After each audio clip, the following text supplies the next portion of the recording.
Low ball in, Harry Wilson. Yeah! He's done it! Oh yes! Oh yes! Across the face of goal, headed in. Yeah! He's done it! What an introduction! Off you go!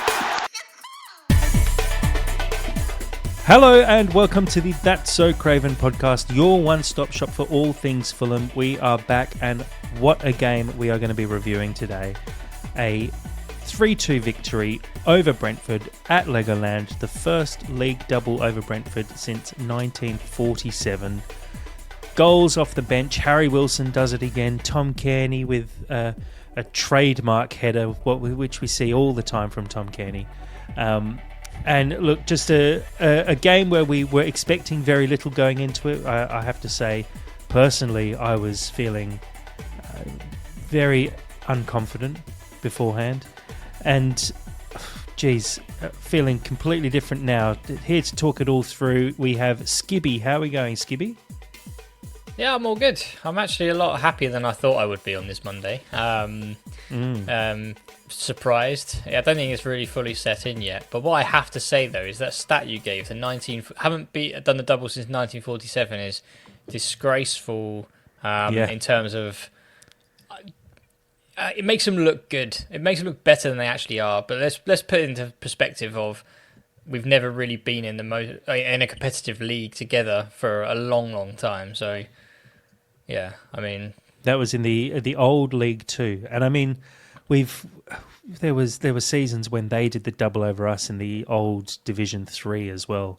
We've had seasons where we've managed to just sort of stay in touch, but really since we've both been in the Championship or above, we've barely strung two results together, and now we're actually 3 games unbeaten against Brentford. Dad, looking forward to talking about this one, and thank you for joining tonight. Yeah, good to be here. Wasn't expecting any of this. I'd kind of taken my antidepressants and thought that I was going to have to double down halfway through the game, but big turnaround and Captain Sensible and Harry Wilson to do the business. Fantastic. Yeah, well, let's crack into it. I mean, firstly, just the fact, Skibby, we sort of touched on it a little bit, and you've touched on it again, the fact that we haven't managed to do the double over Brentford for, almost 80 years. It's a Brentford team that's on the up at the moment. It's a Fulham team that we're kind of on the down. I think if we'd lost this, it would have been 5 losses from our last 6 games.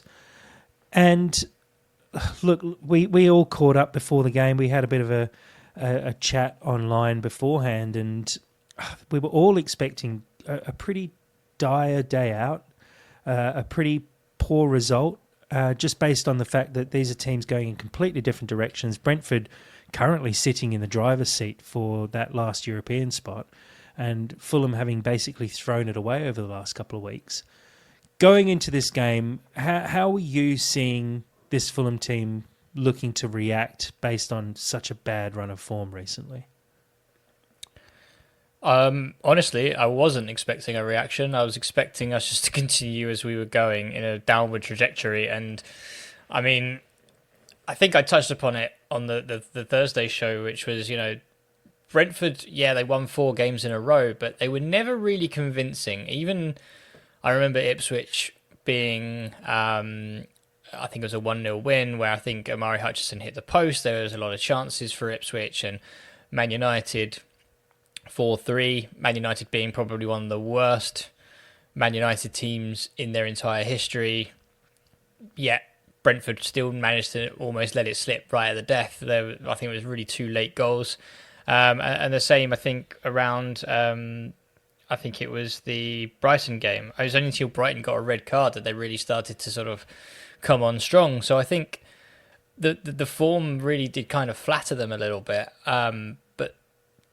That being said, I just didn't think that Fulham had it in their locker to really take the game to Brentford, because just given our performances very recently, I mean, Everton being the real standout game where we seem to be 1-0 up, cruising, no problems at all, and then just seem to shoot ourselves in the foot by not marking, by a deflected shot, and then we just seem to put our heads down and then teams get a sniff of blood and go for the jugular, which we just don't seem to do. And it was just interesting to see that a Fulham team actually came out at the beginning of this to actually take the game to Brentford and actually started quite well. I mean, it was nice to see Brentford start in the way that they did, not the similar way that they did at Craven Cottage, where they actually came out and tried to play this time, instead of putting 10 men behind the ball and just hope for the best. But, and Burmo and Vista seemed really up for it, and they just seemed to be the real, the key men on paper. And I mean, you'd have to be really stupid not to have a game plan for them. So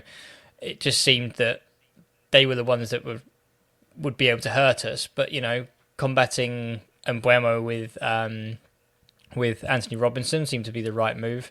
And then obviously Vista through the middle, they'll chop and change with, I think it's Mbuemo, Vissa and Sharda. Sharda normally stays out wide, but it's Mbuemo and Vissa who seem to be chopping and changing. But if you can try and contain them as much as you can, you'll have a bit of a sniff. But I think given the starting lineup that we put out, it seems to be that kind of level of double pivot, try and shut up shop a little bit, try and be a bit more balanced, but also using Adama, getting down that right-hand side against Lewis Potter, who isn't a fullback, but he seemed a bit uncomfortable. So that seemed to be where we'd see a lot of our joy. And to be honest, in terms of the actual starting lineups, we seem to get it quite right from the get-go, and that helped us going forward, I think, in terms of actually trying to get something out of the game. Yeah, Dad, we'll touch on the lineup a little bit. A couple of changes. We saw Smith Rowe get a start, Traore as well, and Robinson back in the lineup, seeing Cess drop to the bench. Your thoughts on how we lined up? I know I had a look, and Cottage Tactico posed the question that maybe we go to 5 at the back against Brentford, just knowing how well they attack with Mbuemo and Wissa down the wings and Sharda as well. Do you think Marco got the selection right this time out? There were definitely a few little instances, as Skibby said, like Traore really caused a lot of trouble down the right. Do you think this is one of those instances where Silva, who online has copped a fair bit in the last couple of weeks, I'd say, from the supporters, do you think he got it right against Brentford? Well, I think some of the problem here is that we can all get the chess pieces out and move them around and think about tactically what might be the best lineup for a particular opponent. But then we don't always execute very well. I mean, how many times has Adama appeared to be a very, very good choice, and then either we don't target him or he doesn't quite deliver? And, you'd think that I don't know. Well, I mean, ESR is always a difficult one. I was actually surprised to see that he did start. I know he's been a bit better over the last few weeks, but I thought that I was surprised that actually he was preferred. I thought Adama was really, really good. His crossing was good. He played a fairly typical and traditional kind of a winger role, as opposed to be, the guy just being put in behind and running onto it in a lot of green space. But I thought he was really good, actually, and he was probably provided our best outlet, certainly the first half. Yeah, definitely felt like that. He was causing a lot of problems for Lewis Potter, and I just found every time he got on the ball, he looked like he was going to create something. And the crosses he was putting in actually were very high quality. And look, they led to the opening goal. It's a stood-up cross, really well stood up by Adama, put it into a really good area, and Jimenez gets the jump perfectly timed. Skibby, I know in our group chat, Mark was giving Flecken absolute dogs for the whole day. Flecken should do better there, let's be perfectly honest. I think any goalkeeper's got to do better in that situation. Mm-hmm. I think it was a fantastic leap from Raul. Like, it's something you want to see. He was hungry. He wanted it. He got over the top of the defender, and the defender just was helpless because he had already committed, and there's nothing the defender can do there apart from just stumble and just hope the goalkeeper's going to actually make an effort to save it. But we talked about Leno having a bit of a shocker with Beto's goal last week where it still slipped under his glove, but this one was even worse. I think it's one of those, for me, it was one of those famous Jimenez headers where he does everything right, but unfortunately gets it straight at the goalkeeper where it's just not quite found the corner, which makes him a bit easier to save. But Flecken's made an absolute meal of it, and yeah, quite rightly so. I think before the game, I believe his name was Flappy Flecken by Mark, so he lived up to his hype. But it's really funny as well when you watch the goal back. I didn't even realise, sort of at the time and watching it live, that obviously not at the stadium, but watching it live, that the Fulham fans didn't realise it had gone in. You just heard these groans of Brentford fans go, oh, and then you go, wait a minute, and then suddenly you hear the rapturous applause and cheering from the away end, because we all thought we should do better and save it, and it just sort of slips underneath him. But no, you're quite right that fantastic ball in from Adama, just stood it up at the right area, and you got to fancy him those chances. He really wanted the ball. He wanted it better.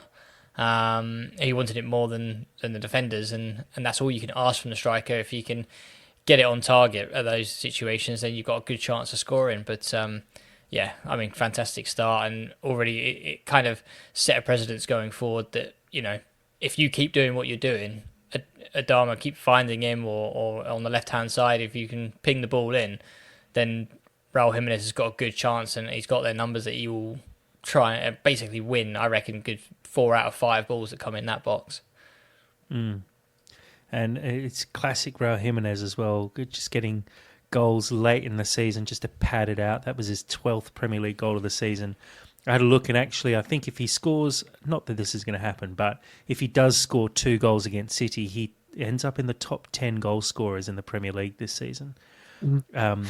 Which just seems unreal. But the fact that he's scored against Everton and Brentford in the last 2 games, having only scored 2 goals in 14 previous, and all of a sudden he's sneaking into the top 10. It's I think he did the same thing last season from memory. He came in quite late in the season, got a run after Jimenez had a little injury, and just scored a bucket load. A couple against Luton right at the very end of the season, I think, which just 2 on the final day, which just padded his stats a little bit before the end of the season. But Dad, look, it's a good start from Jimenez, a good goal, but Fulham just seemed a little wasteful throughout. Jimenez had a couple of snapshots on goal that went miles over the top. We just looked like we were struggling to get really good opportunities, and every time Brentford got possession, they pushed forward very, very quickly and actually looked quite dangerous on the break, and despite not really getting any good opportunities on goal. Do we feel Fulham were maybe a little wasteful, knowing how well Brentford could potentially hit us on the break? Well, I'm not sure I'd think about it in those terms. I think you should never be wasteful, and you should always be mindful that you're very good in transition. I thought we found them pretty difficult to handle. I mean, they did move the ball very, very quickly, and they ran at us with pace. And I remember you commenting, saying that they were just sort of lumping it forward. I think it was better than that. In fairness to them, I think they actually did move the ball pretty well going forward. Some really good passes to find Mbeumo running onto them, and I think they were just genuinely very, very lively. They other than the one that Mbeumo finished past Leno, and I'm sure you want to talk about that as well. They didn't execute very well, but actually in moving the ball forward, they were really dangerous, really, really dangerous. I actually thought great segue into that. Why don't you talk a little bit about the Mbeumo goal? Well, I remember watching that. I was kind of surprised as to how that got through Leno, but then watching it in slow-mo, you got a very good impression on the reverse angle that he actually releases that quite quickly. And I think the commentator was going on about how Leno wasn't quite set. He was completely set. He was standing in the middle of his goal waiting for Mbemwe to have a shot, but he kind of gets it out of his feet very, very quickly and hits it with a lot of power. But I think it's the speed at which he actually releases it that catches Leno a bit off guard, and the ball's sort of through him and making him look like a bit of a tit before he's kind of really down onto it. A bit of a strange one, really, because it wasn't miles wide of him, and he should easily have had it covered.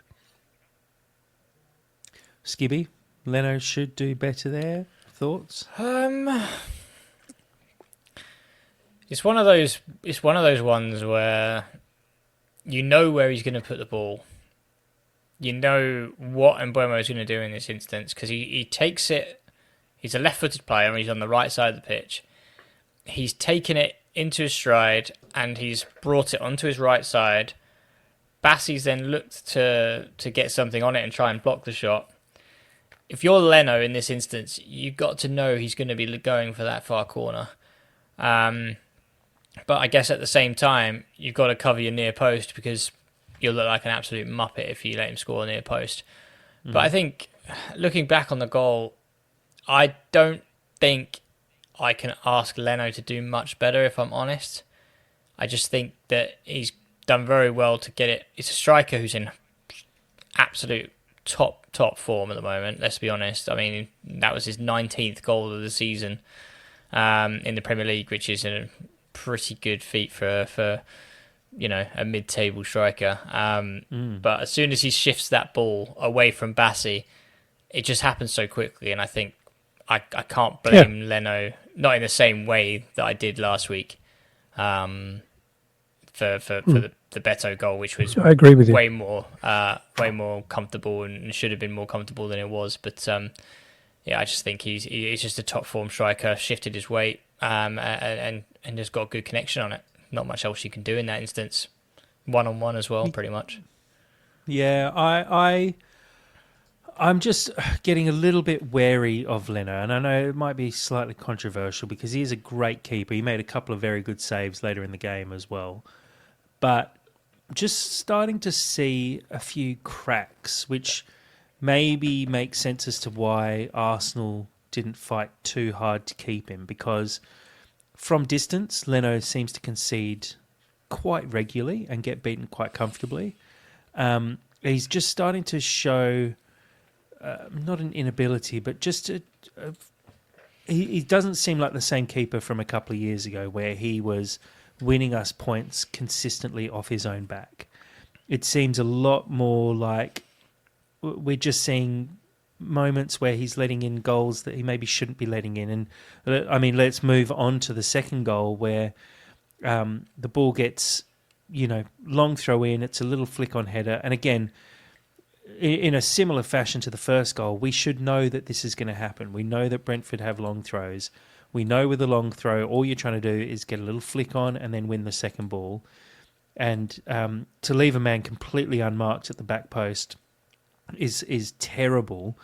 But again, I think Leno should do better there. The ball is headed straight at him. Admittedly, it's quite close, but I think you've got to be saving that and keeping the ball out of the net. And you compare it to what we saw from Dean Henderson, for example, during the FA Cup final, where he made a number of outstanding saves, but also those simple ones he made look very simple. And I feel like we're always worried about the fact that we don't have a good enough backup keeper.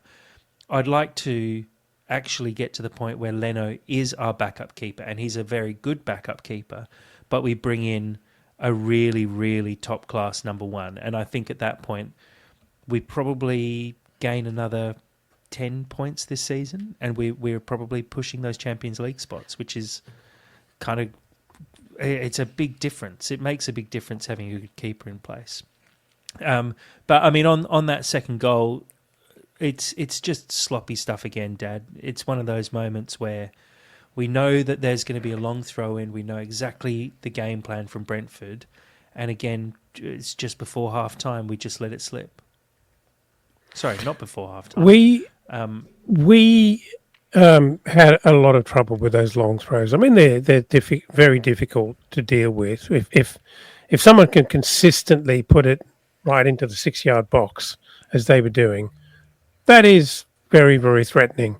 And it was interesting to see a number of times that we actually chose to put the ball out in defence rather than actually hoofing it further up the pitch, because, you know, whilst that may be a decent choice for a defender, if they've got a long thrower, that's actually a bit of a dangerous thing to default to.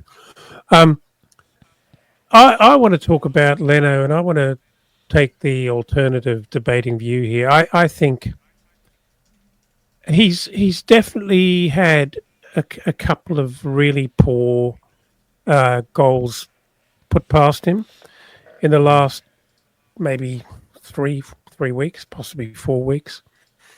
I don't know. I just think that I actually think that second goal came from a place which was, you know, not a long way out, and he had a free header at it. And that I actually think that was a little bit harder to save. You can't compare it to Henderson's freak show at Wembley. No, of course. On Saturday. Because that was Henderson, and I really like Henderson. I think he's a really, really good keeper. And but that was Henderson on one of his very, very, very, very best days, as opposed to Leno on a kind of a B- day. It wasn't his worst performance, because you know, he wasn't terrible yesterday, but no, I do appreciate that there's a couple of moments, and they're costing us. And not, but just I that, don't just like I said, the simple things, like there was one point where Wisser from a corner managed to hold Leno off and stop him from getting to the ball, and the ref didn't call a free kick on it.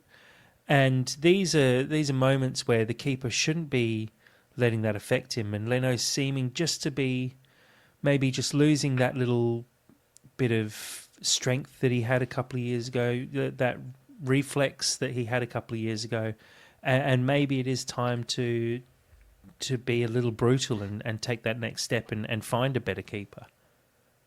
I think that's a pipe dream in the context of maybe the Fulham under the Khan's ownership. We're never going to pay top dollar for a keeper when there are so many other gaping holes that we need to spend decent money, particularly where Leno is, you know, arguably certainly not the weakest link in our squad. Really, if you look at it like that, it's never going to happen.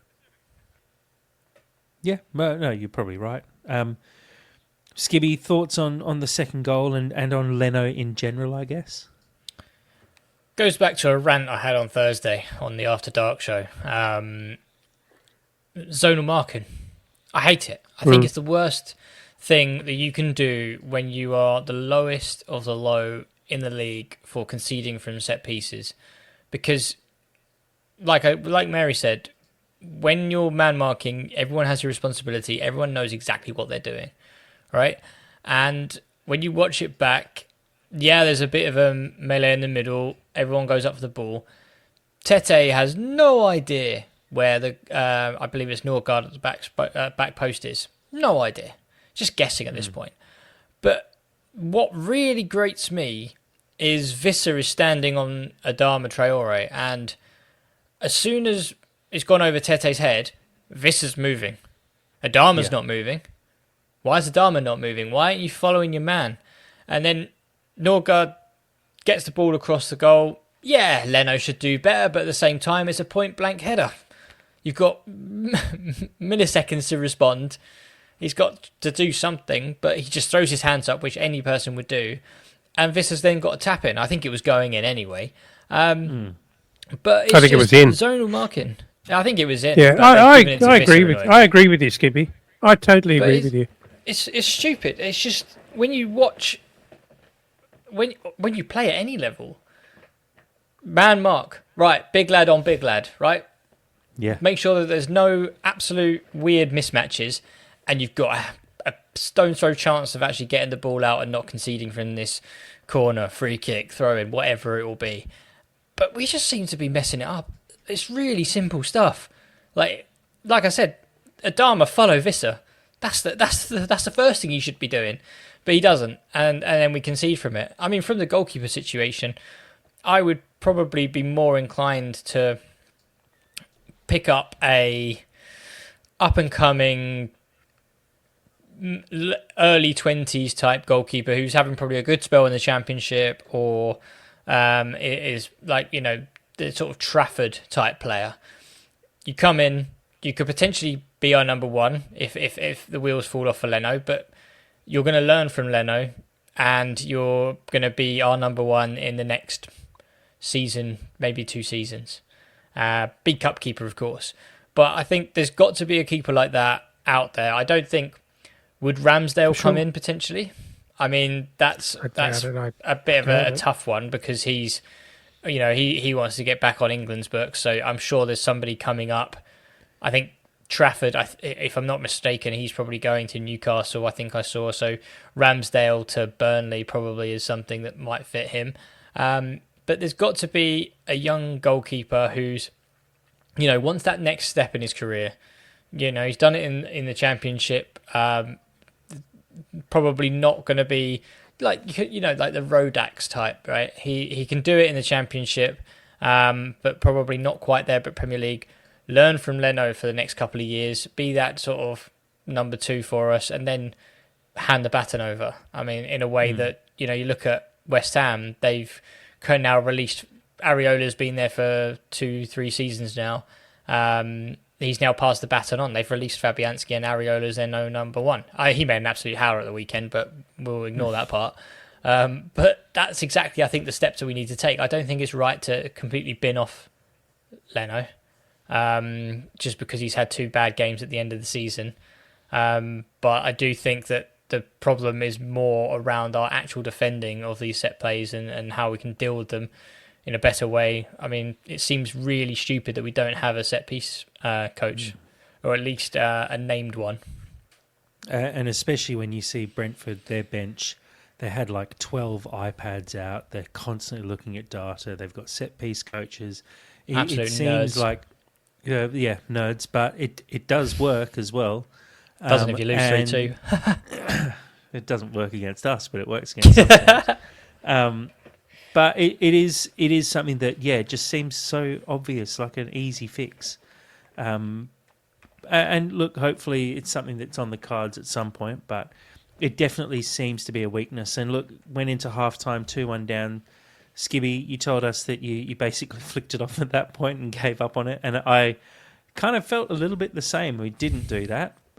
But, you know, when it's 11 o'clock at night and you're watching the game and you go 2-1 down just before half time, you just feel like going, I'm not sure I want to do the rest of this and be up till I'm glad you outed me in front of everyone. But no, I mean, what I will say is, I don't think you would have been the only one, trust me. I was due to meet a friend, and I will tell you offline what I was actually doing. But I went to meet a friend and saw a friend, and then it got to a point where I saw a Twitter notification come through. I was just sitting on his couch, and it was just like, yes, skipper. And I was like, Leno saved a goal, saved another penalty or something like that. But turned out Tom Kearney was on the pitch, and I flicked it back on from that point. In fact, that's something I've completely glossed over, is the fact that we didn't talk about, firstly, the penalty and the fact that Leno saved it, having just bagged out Leno personally for the last 10 minutes Can we just talk about that penalty really quickly? Yeah, of course. If we're going to glance about it anyway. But for me, that is 100% not a penalty. And I hate the fact that football is so broken that they've given that as a penalty.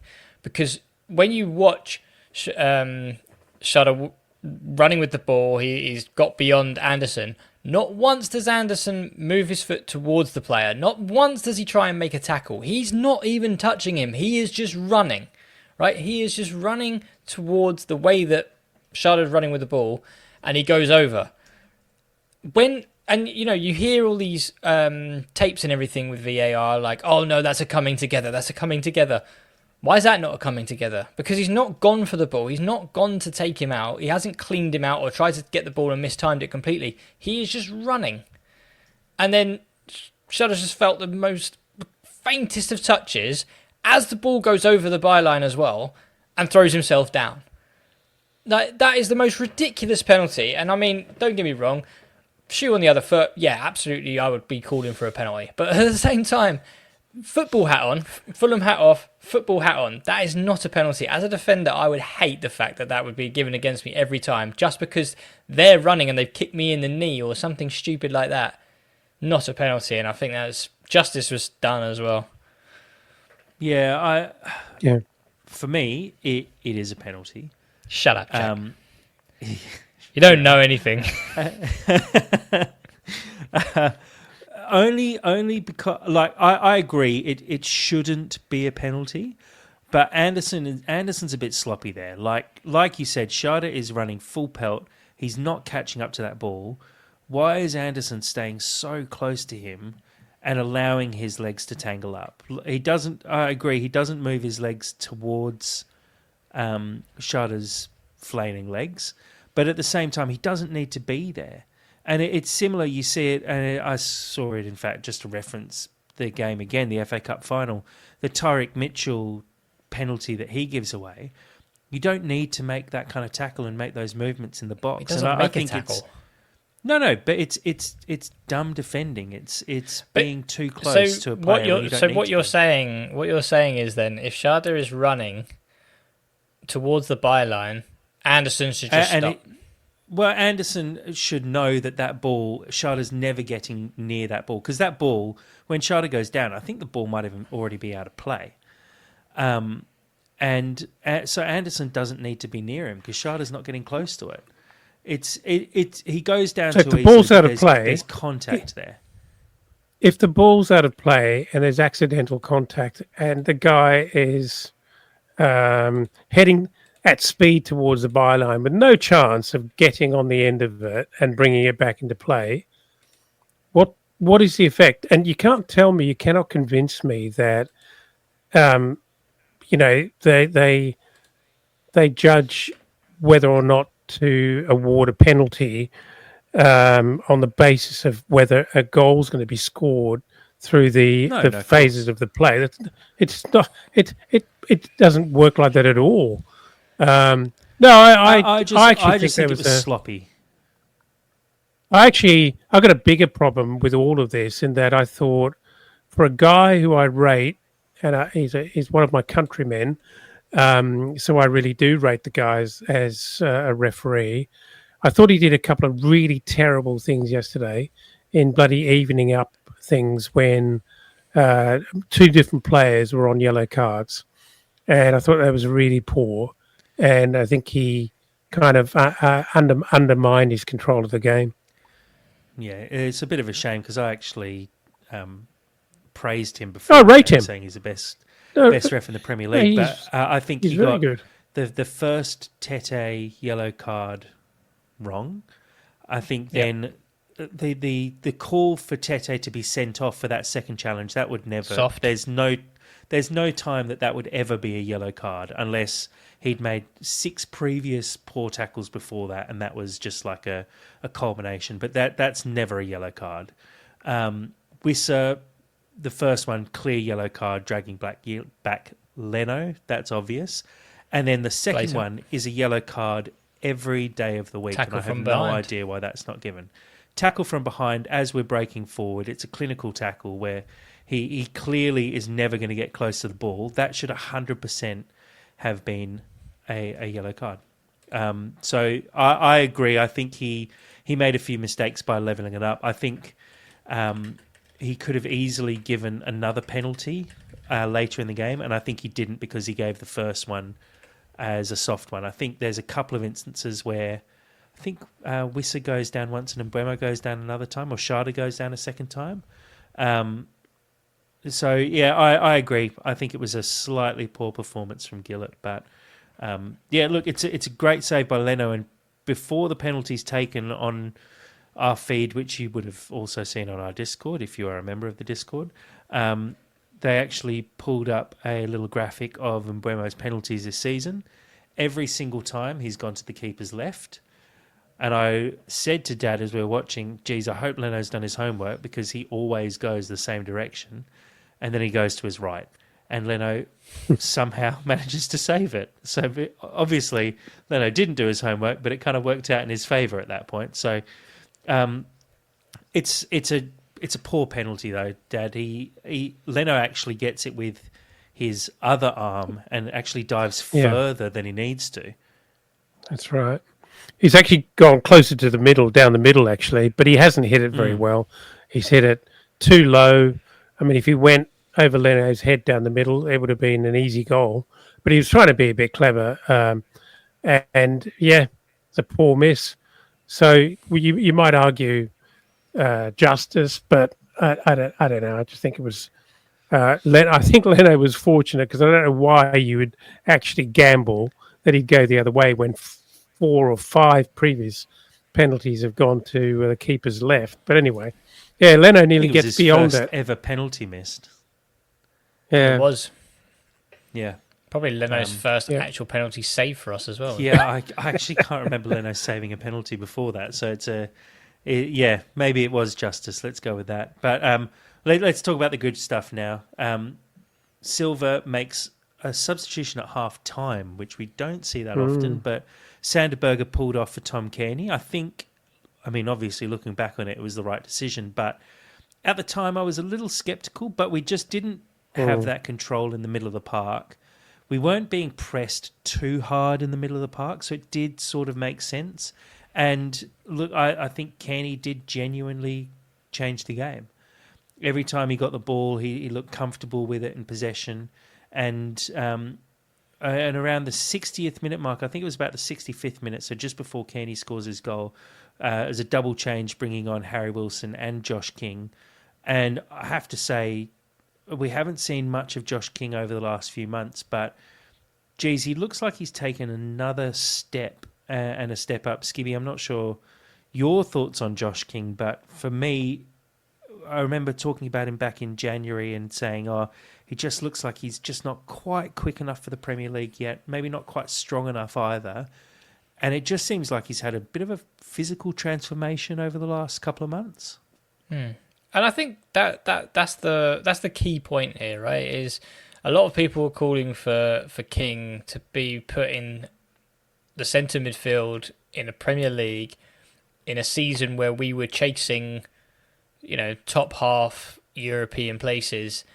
And that was a big ask for someone of 16, 17 to come in and take a very, very commanding role in a very commanding position on the pitch. And it really had to be managed by Silva. And I think you're quite right. Just by being around the team and training with the first team, that's going to beef him up and make him and improve him better. Like, he's going to be around players like Tom Kearney, Wilson, for example, kind of comes to mind because he's not the biggest of players, but they can hold their ground in the Premier League and they can just be more smart with the ball and more intelligent with the ball. And I think that really does pay dividends for someone who's got natural talent that Josh King has. But in order to play to your strengths and to be able to basically come up against certain players who, if you were going to play him against Spurs, for example, against the likes of Bissouma I've forgotten the lad's name, but the Norwegian guy, Bergvall, that's it. But if you're going to come across these kind of strong central midfield partnerships where you might get a bit lost, I just don't feel it's the right time. But for him to come in like he did, and like you say, we had Tom Kearney come in for Berger, so they weren't over dominant in the midfield, I'd like to say. It was a game that really kind of called for Josh King to be eased into the Premier League, which I thought was the right call. I think he's set himself up perfectly for for next season. I mean, he's just been called up for the England European Under-19 squad, so he's going to come into pre-season off the back of hopefully a successful tournament. But he's going to get a lot of minutes. He's going to get a lot of time, and there's a lot of very good players in that squad as well. And yeah, he's going to come back to the pre-season full of confidence, and hopefully injury-free, but ready to sort of be like, right, this is my time. And I think a lot of people are going to agree with him that he's coming off the bench in some key games. He's had some really key touches. West Ham, for me, was probably one of the best of the lot, where he put the ball across the face of the box right at the last. He just really showed some quality. And I just think that, come this summer, we're going to see a lot more from him on the international stage. And then come pre-season, we'll see a lot of him ready to sort of take the season as his proper breakthrough season. Yeah. We're never going to know. Yeah. We're never going to know the truth of this, but I suspect that he's actually been a bit done. I actually think he was ready for entry into this squad when he first started getting minutes. I felt like I saw enough at the time. He's got remarkable composure for a young bloke, for someone so inexperienced at this level. And when you see that, it kind of does give you a sense that they can actually do it and make that transition to the next level up very comfortably. What I saw last night, it was incredible, or yesterday afternoon, incredible how many touches he got with being on the field. Maybe the first 3 or 4 minutes, he got so many touches. He was everywhere, and recycling the ball, not just running into places to receive the ball, but actually dropping deeper to go and get the ball. Out wide, in the middle, he was everywhere, and he looks a smart player, not only a skillful player, and I really think he could have done it earlier, and I suspect that Silva was overly cautious actually in his introduction, which kind of isn't that much of a surprise when you think about the way that Silva's preferences to actually back Premier League quality and Premier League experienced players. He's always going to be cautious about introducing a young player and letting him free. But nevertheless, I was actually surprised that Silva made such a significant change at halftime. We don't ever see, or we rarely see, halftime changes from Silva. I think, regardless of the score at halftime, I think it's maybe once this season he's done that. And I was a little concerned that Tom Kearney at that early in the game was going to struggle to have an impact, but he actually did pretty well, and actually scoring, I think, lifted him and really did fire Tom Kearney up, didn't it? And I think it got him even more involved and more confident that he could actually assert himself in the game. So those two, and of course Harry Wilson was very, very effective as well. They were 3 really big changes, which made a big difference to the outcome. Yeah, and look, Silva got the subs right, as he has done many times this season. That now means, I think it's 17 goals off the bench this season, record, which is now a Premier League record. Absolutely. So, Kenny with the first one, like we said, firstly, well done. Josh King gets the ball out wide to Kenny Tete, recycles the ball really nicely. Tete's cross is deflected up, but geez, as they said on the commentary, it's a striker's header from Tom Kearney. He gets a real whip in his neck, and it kind of buries it into the corner, which is quite impressive from how far out he actually is. It's a really good finish, and then literally, I think it was exactly 2 minutes later, Harry Wilson does it again, his 3rd goal against Brentford for the season. And what a strike. And it lifted us off the sofa at almost midnight. He's put the ball into the side netting, and Flecken has absolutely no chance to save that. It's a great finish. Skibby Wilson just proving again how how far he's come, I'm going to say, in the last 12 months from a player who I was saying at the end of last season, it's time for him to move on. He's just not performing at the level we want him to be, to being someone who I think we genuinely miss when he's not playing. Yeah, and I think one of the key attributes that we saw against Brentford in both games is we got someone who would just pick up the ball and shoot. And we were talking about on Thursday, we didn't have those deflected goals like Everton got, Mikalenko's deflected goal, just because we weren't shooting enough. And I mean, Wilson is one of those players who seems to have a license to shoot. Whether Silva is really overcautious and doesn't want him to, and he just defies and just says, right, you know what, I'm going to get this out of my feet and have a dig. Because for some reason, Lukic, Berger, sometimes even Adama, they just don't have a shot when you're just screaming for them just to have a dig and see what happens. But no, I mean, all credit as well.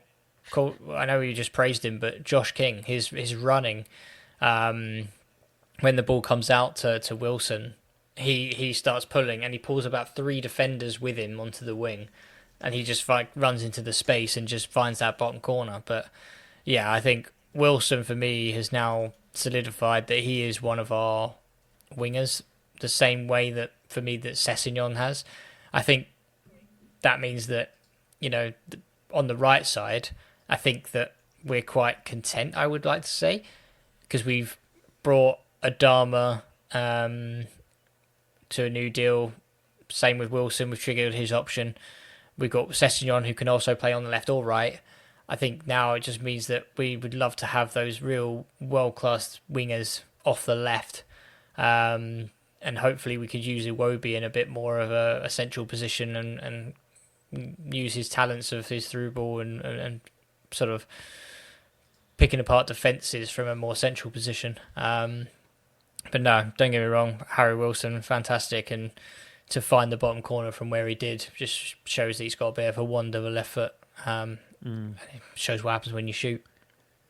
Yeah, well, as Steve mentioned in our YouTube live stream in the comments, how many goals we scored from 20 plus yards this season, and it is not enough, in my opinion.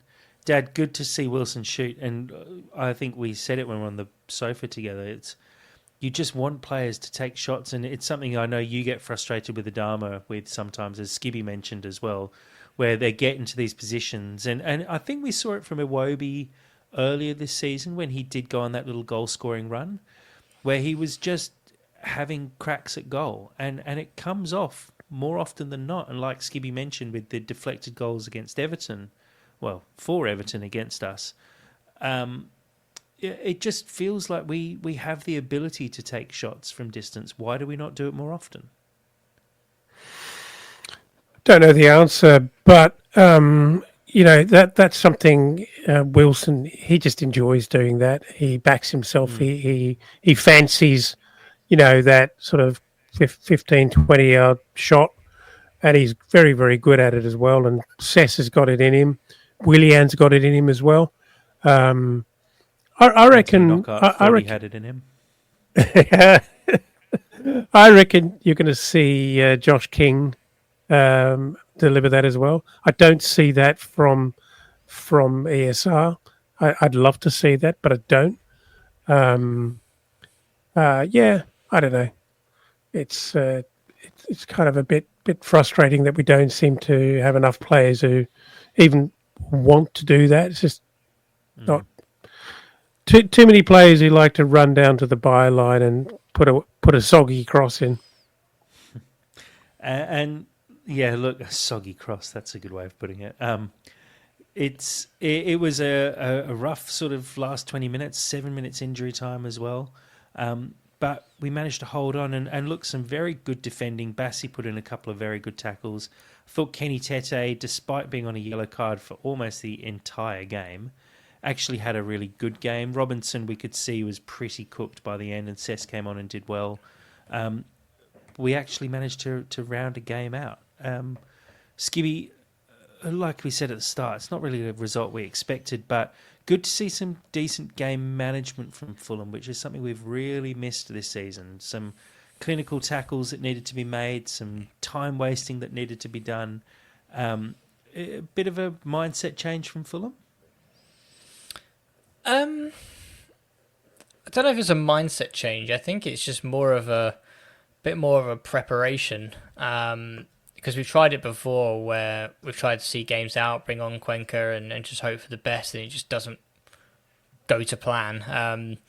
I mean, there was a moment where I think there was a ball over the top. I want to say it was Raul who did it to Kearney, and I was like, just about 90th minute, they got 7 added on, and I was like, take it to the corner, just take it to the corner and just take the foul or something. And he just took one touch away from the defender. Keeper was already off his line and he went to lob him, and I was like, okay, that would have been amazing to finish it off 4-2, Kearney on his right foot. But no, I mean, there was a lot of last ditch defending, some great saves from Leno again. I know he picked up some flack sort of last week against Everton, but there was a header, I believe, at the back post that he saved, and a cross comes in and he just didn't know who was around him. He just tips it round out for a corner, just no nonsense. And I think that was probably the difference between what we've seen previously and what we saw yesterday, which was just a lot more no nonsense. Any doubt, get it out. And I think we saw that from Kenny, like you said. Saw it from Berleno, I think Robinson as well. It was just all round decent defending, but I think what really kind of helped us in this situation was Brentford aren't really known for their sort of presence players in terms of from set pieces. I know they have the odd decent player that I think Norgard got out of the back post for the header, but we saw all game where we were floating crosses into Jimenez that I think it was Collins, which wasn't getting anywhere near him, and he just was able to beat him every time. So we felt like we had the right matchups, that they wouldn't be too much of a threat, that we should be able to handle them. But I mean, if there's suddenly Man United coming up with Maguire and Casemiro, then suddenly it's a bit more a bit different and a bit harder, I think. But nothing, not to take it away from the boys. They did fantastic to see the game out in the way that they did. I want to actually shout out Josh King again for one particular moment where I thought, geez, that's very mature stuff. I'm going to say it was maybe 2, 3, or even 4 minutes into the final 7 minutes added on, when we broke forward. We certainly had the momentum, and in previous games, Fulham would possibly recklessly try and break through in an all-attacking sort of mentality and try and score another one, where the ball came to King and he carried it up the left-hand side and he made no attempt to actually have a shot on goal or actually get the ball into a central position where we might actually attack the goal. He very, very cleverly held it up and actually very consciously set about a series of moves which was designed to entirely to keep the ball and just keep it off them, and without going into the corner and just being kind of super negative. We used skill and a lot of composure to just manage the game out really, really well, and it's something we just don't see very often from a Fulham side when they're actually in front. And I thought that was good, really encouraging to see, and fantastic to see from a young kid leading that. It was very smart, that moment. He, like you say, he actually had the awareness to, and it was a real opportunity for him as well. There was a good break on. He could have run really hard at goal and maybe gone for some glory there, but team first and smarts to just slow the ball down, and rather than going to the corner and trying to hold up the ball, and maybe he realises he's not strong enough to go to the corner by himself and hold it up, he actually just recycled the ball back, and we probably wasted a good minute just passing the ball between him, Kearney, and I can't remember who the third player was. They were just sort of playing around with it. But yeah, I agree. Really smart stuff. And like I said, good game management by Fulham to actually close this one out and get the result that we needed from this game. And look, we'll have a quick look at some of the stats. Fairly even across the board. Fulham with more shots on goal, 16 to Brentford's 11, 50% possession. Fulham with the one shot on target more, only 3 passes between the two teams, separating with 374 for Brentford, 371 for Fulham. 8 fouls for Fulham, 12 for Brentford, 4 yellow cards apiece for both sides. It did get pretty spicy towards the end of the game with a lot of yellow cards being given out. And I know we did bag out Jared Gillett earlier, but I actually think he managed to keep control on that game fairly well, because there could easily have been a number of red cards handed out by the end of the game. And he pulled up a free kick, which I was really happy about, when Jimenez got a big drag back from, can't remember who the defender was, and we got a free kick on the edge of the box. That doesn't usually get given, but I'm glad it did. Question here from Steve on our live stream. Was that final moment after full-time Tom Kearney's farewell to the away supporters? And look, we're going to touch on this at the end of the season as well, where we'll do a bit of a squad review. But I'll throw it to the group, because I felt, in fact, after Kearney scored, it felt a little bit like that was his last goal for Fulham, and he knew it. Skibby, your thoughts? Was that Kearney's farewell? I think so. I think he'd be silly not to, just because we've seen that he's still got it in. He's still got it in his locker that he can make changes. He can make differences in games and be that difference maker. But I think the way that Fulham are going, I just think that we're just not at that level anymore. And unfortunately, he's going to have very little to no minutes if he stays. He's going to be that kind of figure in the dressing room that, you know, supports people like Josh King. But that being said, if you believe the rumours, he's got a contract on the table for a pay rise to be the player or the midfield maestro at Wrexham, who, let's be honest, it's an exciting project. If you've been living under a rock, then you don't know about Wrexham and, you know, all their Disney money and all that stuff. But I just think that the Championship is kind of his league, where he can play it week in, week out. He can do bits for Wrexham and take them to a level that they want to be at. And I just think that this happens in football. Yeah, there's loyalty, but at the same time, I don't hold it against him. If he's not going to play, then, and he still thinks that he's got something to give and he's still got the fitness in his legs to be able to do so, then I'm not going to stop him from leaving the club. But I do think that I reckon he will probably leave come the summer, because he wants minutes, which we can't offer. Yeah. I think that Wrexham deal makes total sense as well when you consider the circumstances. He obviously wants to move into media at some point, and what better way to do that than go to the biggest football documentary around at the moment, and the biggest sort of money spinning machine in terms of football content. It totally makes sense. And you know, the other thing, Wrexham will be looking for someone who's got experience of getting out of the Championship and into the Premier League. He has done it 3 times, and I think potentially 3 times as captain. Was he captain the first time around? Yeah, he was. So it makes sense for him to go. He would go with, I think, every Fulham fan's full blessing.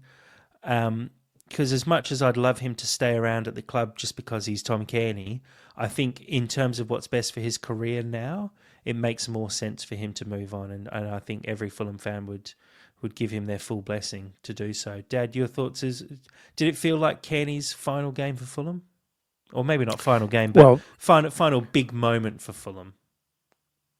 Well, if you said, you know, when he scored that goal, did I think it was his big? He obviously didn't think. He thought he had one more chip in him, because he was actually that would have been fantastic, wouldn't it, if he actually pulled that off? And it was, if that was on his left foot, as you said, if that was on his left side, that might have actually happened. No, if the rumours are correct, I think good on him if he can pick up that. It just seems right, doesn't it? Get a little pay rise, um, get the be part of a really fun project, and probably be able to have a big impact. And I think that would be a really. He might even get a testimonial there, Straight but up. it would be a I fun. mean, yes. It'd be a fun way to end your career on such a fun project. And It'll also yeah, be quite a nice way to be able to keep up with Tom Kearney post his Fulham career. Because well, often players move on I'm and just you. wondering that does this mean another a new podcast that we do to follow Tom Kearney at Wrexham? No. Do you know how much time this takes up of my life already? Um, but genuinely, it's we do have these cult heroes, and they go off to different clubs, and you kind of just lose touch with them, and then reminisce on them down a few years down the line, and go, God, wasn't it great having Kenny at the club? And now we'd actually be able to follow the next step in his career very closely. And I reckon straight after Wrexham, if he does go to Wrexham, we'll see him very regularly across broadcasts as a pundit, because he's proving that he's very good at it. And he seems to be very wanted as well within that sort of community. So, yeah, look, will he play against City? I'm sure we'll see him. But, yeah, it does feel like this might be the end of Tom Kearney, which is going to be sad to say goodbye to a player who's given so much to Fulham. And it feels a little bit like Mr. Fulham. So it's going to be weird not having him around the club. When that time does come, I think that time's possibly just around the corner. We won't touch on it too much now, because we'll save it for After Dark this week. But obviously the game against City to end the season, it's a 4 p.m. kickoff on Sunday. Look, we'll leave that for After Dark to talk about. Let's have a quick look at the table, though. Fulham moving up from 11th to 10th. There are games to be played still. Bournemouth, I believe, play Liverpool. Palace, I cannot remember. Sorry, there's a little yawn. That just proves it's 20 to midnight. It's actually quite a big yawn. Yeah, it was a big yawn. Sorry. We've made a little bit of progress and actually caught up to Brentford. We're just 1 point behind them. It's going to be a lot to play for on the final day. I cannot remember off the top of my head who everyone plays. I think Brentford have Wolves. Wolves at Molineux. Yeah, Brighton. Go on, just reel them off for me, Skibby. Brighton. Well, they got Liverpool tonight. And then they've got Spurs away, I believe. Yep. And then we've Bournemouth. obviously got City. Bournemouth have City tomorrow. Yep. And then they have. Oh, you've escaped me now. I'm sitting in front of a bloody computer. Let me just actually put it up. So, fixtures. Jeez. Bournemouth have. I know they've got someone crap, haven't they? Leicester. Bournemouth have Leicester, yeah. So, the good thing is you'd expect Bournemouth to lose to City. So it means we just have to better their result. Yeah, Palace are a rough chance. They've got Wolves and then they've got Liverpool. Unlikely that they're going to overturn those two and jump that far up the table, especially with other teams having games like that. Brighton, yeah, Spurs and Liverpool, again, probably going to pick up points against Spurs, but likely to lose to Liverpool, so that might be tough. Brentford surely going to get a result against Wolves on the last day, but you never know with this Wolves side. And look, we've probably got the toughest game of them all against Man City, realistically, although Palace have Liverpool. But look, it's not out of the question, and at least it's tight, and it means that if we do pull off something special, we will jump up positions. Brighton lose to Spurs and we get a draw and we'll go ahead of them on goal difference. Brentford would need a massive loss for us to get a draw and us, overtake them. But there's still a fair bit to play for. It could be two positions up, 2 positions down on the final day. You really don't know what we're going to be looking at. So the game against Man City, which usually you'd expect to be a sort of dead rubber, actually means a lot now, because when you look further up the table as well, Newcastle in 3rd on 66 points, Forest in 7th on 65 points, 1 point between Champions League and the Europa League at the moment, it makes a big difference. So City will be putting out, I'm sure, a full strength team to try and get those points to lock in Champions League football for next season. So it's going to be a tough game, and I look forward to hearing After Dark talk about that. Maybe we're going to be a little bit more positive after actually getting a result against Brentford, but it does feel like a bit of a free hit, and maybe we do see a few changes and rotations to finish off the season. Guys, I think we can wrap it up there. One final shout out though for our Discord. Obviously, coming towards the end of the season, you might be thinking, why do I want to be joining a Fulham Discord when I'm not going to be talking football for, till sort of August next year? But actually, with the transfer window coming up, we're already seeing a lot of chat, and we're very fortunate to have Fulham Transfer in the Discord, giving us the inside word very regularly. So make sure you do jump on the Discord. You can find all the links in our bio. You'll also be able to follow the game live to finish the season off if you're unable to find a stream for it elsewhere. So yeah, jump on the Discord. If you have any issues finding it, feel free to flick us a message on X and we'll be able to send you a link. But guys, I think we can wrap it up there. Great victory against Brentford. A good way to finish off the final away day for the season.